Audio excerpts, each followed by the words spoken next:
We say what we feel, we are what we feel, we dress like we feel. When I feel very, very down, I will dress very lightly and very cheery because I cheer myself up. I'm born in Poland. I lived in Berlin for a while. My parents lived there, and then I was sent to Belgium to study in the Royal Académie des Beaux-Arts in Antwerp, and then we all emigrated in '38 to come to the United States. I've just come into my own quite late. I'm a late bloomer. You have no idea how insecure I was and how I couldn't do it. I didn't think I could do anything right. I just didn't believe in myself. And now I know who I am, what I can do, what I cannot do, and I'm very happy with myself. When I was a young girl, I lived in Nazi Germany, and we were afraid that any moment the doorbell rang, that someone would come and pick us up and kill us for no good reason. I developed that nervous shake, which I still have. So that shake in all these years that I've been living and working and dancing and doing all kinds of things, whittled off the top at the last link of the vertebrae, and I was in extreme pain. And I was in such pain, I really didn't think I will live very much more than a month or so. Something good must come out of something bad. And each day I took a crayon and I took different tools and I made a portrait. I signed it, I dated it, and wrote PP, which means pain portrait.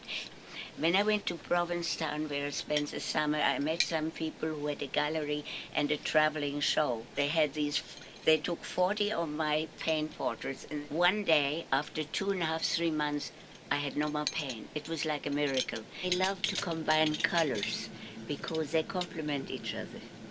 It's like a friendship between two people. I feel very free. And my hair, which is a wonderful hair because I can talk to it, whenever I wash it, I just put it the way I want and it stays like that. And so I have a very good relationship with my body and with my hair. You know, we talk to each other. And sometimes I say, why the hell are you doing this to me? I'm so good to you, you know. I bought them from a Frenchman who made them in this color when he died. And I thought, oh, what am I going to do? They're falling apart. So I got the idea. I took my scissors and cut my own hair and put it right on top of the things, and I made my own eyelashes. I have a scarf, and suddenly I'm from a different area. I can sing, thank God I'm not young anymore. Or I can be anything, you know. I can be Victorian, I can be modern. I can say, who lets the dog out? Who lets the dog out? So I can have a lot of fun with scarves. And this was so great. And when I put it on with that thing, I look like absolutely nothing. I vanish. I'm a little mouse. I'm not even a mouse. But when I turned it around, and it had the one-side effect, it just, suddenly it was. When I do a portrait, I don't put every line into it. I give the essence of the person without spelling out every little detail. If you have 3 wrinkles more or not, it really doesn't matter. But if your mouth expresses something and says strength or sadness or weakness, there is something to say about it. And one fellow approached me and said, would you give me private lessons? And I found out after about half a year or so on that he's the husband of Ayn Rand. She called me up and she said, I like the way you do your portrait. You say a maximum with a minimum, and I like that. And she would always, when you make a statement, she would say, why? In other words, you really had to think, why did I say that? I have painted Tennessee Williams, and we became friends in the process in Key West, and we had a very nice relationship. We discovered that our birthdays are next to each other, a day apart, and we celebrated it together. He invited me to his place. He had just learned how to cook, and he asked me if I would like to taste his first endeavor. And I said, of course. And he made hamburgers, and they were quite good.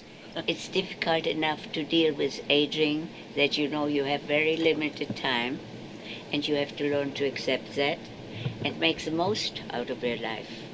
The acceptance that you just are entitled to walk slower, that you don't hear so well anymore. All these things, when your head is still feeling young and vital, is very difficult to make the combination of acceptance. And I must confess I still work at it from time to time. Sometimes when I want to walk fast and I say, hey, hold it a moment. You're entitled to that. You don't have to do that. Look how old you are. And I have to tell myself how old I am.